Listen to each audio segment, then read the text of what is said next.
Part 1 is called an overview.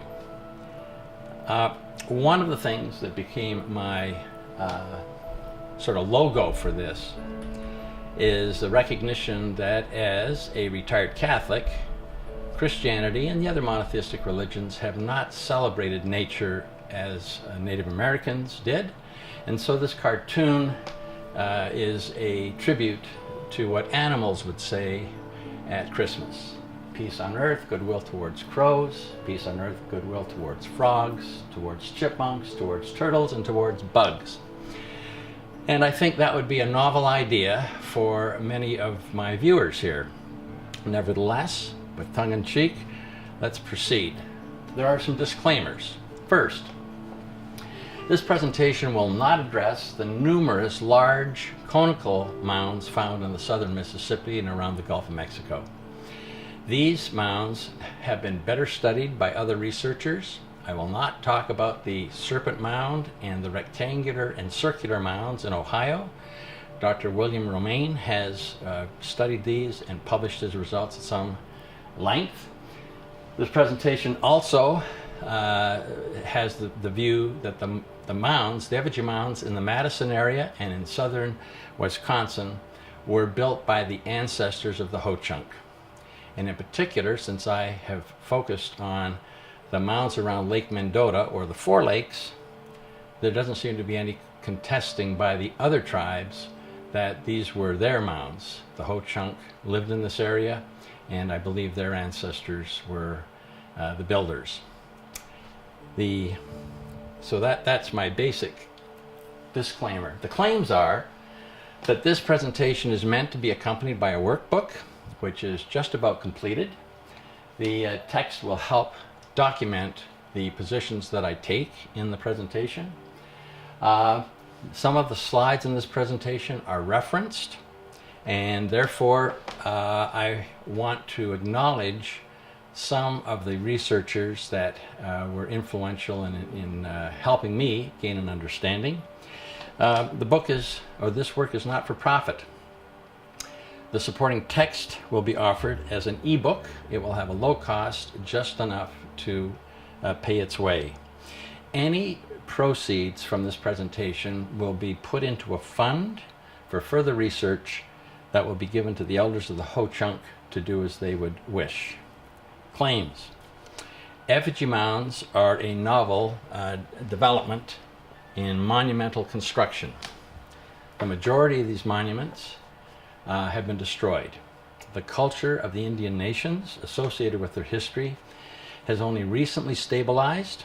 It's my hope that this work will help establish the layers of significance of these constructions and result in a greater recognition by the public who can embrace their importance and then, I hope, want to protect them.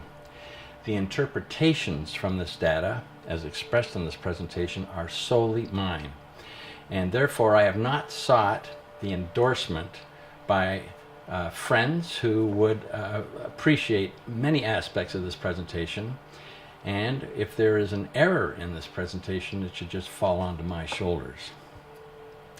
The first part is outlined thus. There'll be an overview.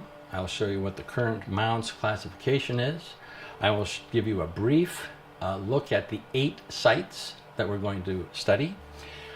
I will then take some initial effigy patterns, and I will show you the first application of those at a novel site.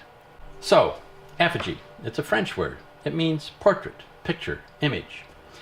Effigy mounds were portraits of humans, birds, animals, and fish, and they were placed at sacred places made of earth and constructed in patterns that communicate information. The sites, Wisconsin and Iowa. There were some mounds in northern Illinois and eastern Minnesota, and there were a few in eastern Iowa. The authorities described the Conical and effigy mound sites as mainly in Wisconsin. In 1949, while Wisconsin farmers were busy plowing down the mounds and church groups dug them up at a Sunday picnic, President Truman signed a bill that created the Effigy Mounds National Monument, EMN. NM, in McGregor, Illinois. The Effigy Mounds National Monument is under the Park Service. The Indian nations lost all control over their national treasures. Effigy Mounds is a Wisconsin story. They were constructed from about 700 AD to about 1250 AD. This would be in the woodland, the late woodland, and the early Mississippian era. The nations living in Wisconsin were the primary builders, and they constructed over 25,000 effigy mounds. There were more conicals and linears, but the effigy mound culture had about a 550-year life cycle. We're going to try to explore what they were trying to say with the creation of these. Initially, Europeans did not believe that the Indians that they encountered in Wisconsin could possibly have been the builders of these mounds. I'm indebted to Bob Birmingham and Leslie Eisenberg for their book, Indian Mounds of Wisconsin, where they give a very good description of the confusion over the origin of the builders of the effigy mounds. And in general, they say that the effigy mounds were built by the ancestors of the Indians living here. For this presentation, the first effigy mounds were effigies of clan animals. They were portraits of the clan animals.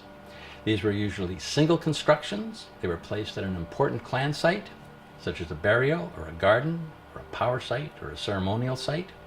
They were property markers that identified clan interests. For instance, a bear effigy beside a garden meant this is a Bear Clan garden. Sometime later, they began constructing portraits of other birds, animals and fish at entirely new sites. They constructed several human figures. Finally, effigy mounds were constructed in dynamic combination to add levels of information to the sites. So, to give you a general sense of this, think of the evolution of movies. First of all, they started as silent, then they added sound, then they added background musical score, then they added color, special effects, big screen cinemascope, 3D, all of that in a 100-year period. Think of the evolution of cars. They started imitating carriages, so they were an open carriage. Then they added a windshield. Then they enclosed them. Then they added windshield wipers, and then automatic transmission, radio and stereo sound systems, air conditioning, cruise control, GPS and satellite. There was, over about 100 years, another progression that we would be familiar with. In a similar way, the Indian Mounds culture had about a 500-year development, and they started with conical linear mounds, which were burials. Then they added effigy mounds. These were effigies of the clans. Then they added non-clan effigies. Then they started to use the terrain to make a statement. They added in alignments with celestial connections. They finally used geometry to make long-range connections, and then they put all of these, in some sites, all together. So there was an evolution in the development of the effigy mounds culture, where one thing added on to another, and it is my opinion that these mounds around Lake Mendota represent some of the most sophisticated constructions where they have all these combinations together. And there are sites where there were conical mounds, and later, when the effigy culture came by, the effigies were added to the site. And I'm going to show you 3 places where one can document that there was first a conical mound or more, and then effigies were added to embellish the meaning of the site. So, cultural development here is very important. Initially, the Ho-Chunk were hunters and gatherers. Hunters are also fishermen.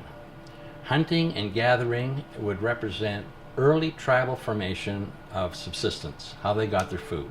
Later, and with the development of language, they became herders and farmers.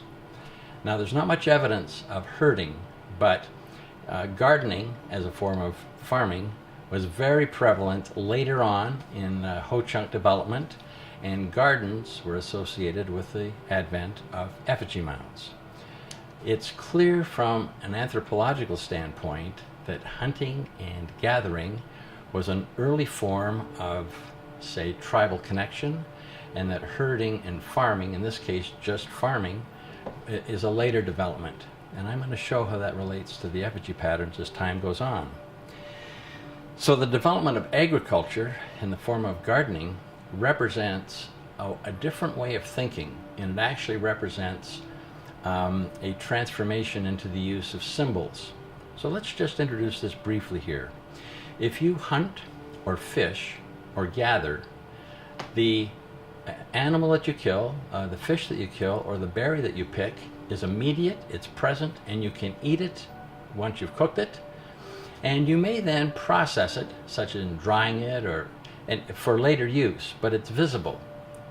Think of the difference between that and taking a kernel of corn and seeing in that kernel of corn about, say, 2.5 months down the road, an ear of corn, where the corn has been allowed to multiply by first becoming a plant and then a plant with an ear of corn. That requires delayed gratification. It requires holding constant in your mind the idea that this piece of corn is going to become a cob of corn, and that shows that a transformation has occurred that's different than, say, magical transformations that the early hunters and gatherers were aware of, say of a snake losing its skin or a tail growing back on a lizard.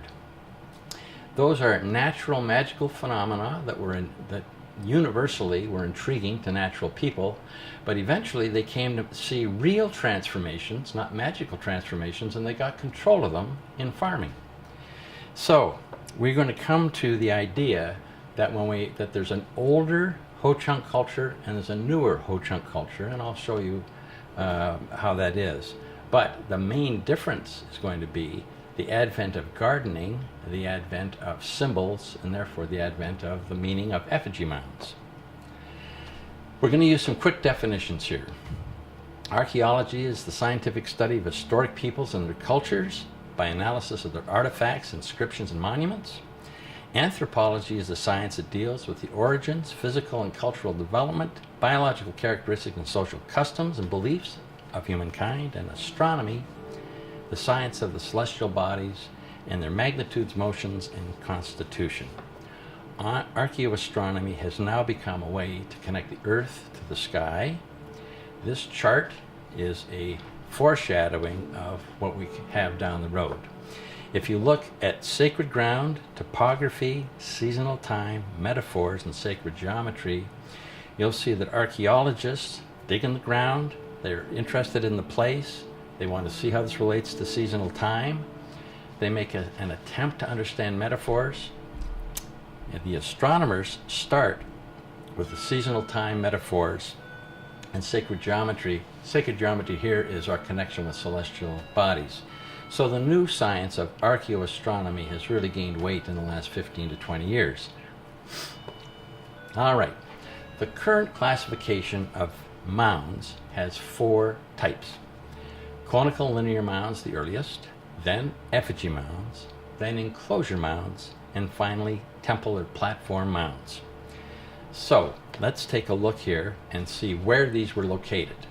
First of all, this is Lapham's book of mound sites. And what you can see, it's a little tricky, but roughly in this part of Wisconsin, you had mounds. Because he was a Wisconsinite, he missed the mounds in eastern Minnesota, eastern Iowa, and northern Illinois, but that's all right. Then we have Radin. Now I'm going to call Paul Radin rather than Radin, because that's how they pronounce his name. And he has in his book, The Winnebago Tribe, 2 diagrams. One, he calls them circular mounds, and you can see that they have a distribution just about the same as Lapham. And the next one is effigy mound sites. And it's about the same, less in the north, more in the south. And finally, Birmingham and Eisenberg were kind enough to let me use this picture in their book, which shows that there were more water spirit mounds closer to the big lake, there were more animal mounds in the middle, and then there were more bird mounds as you got farther inland.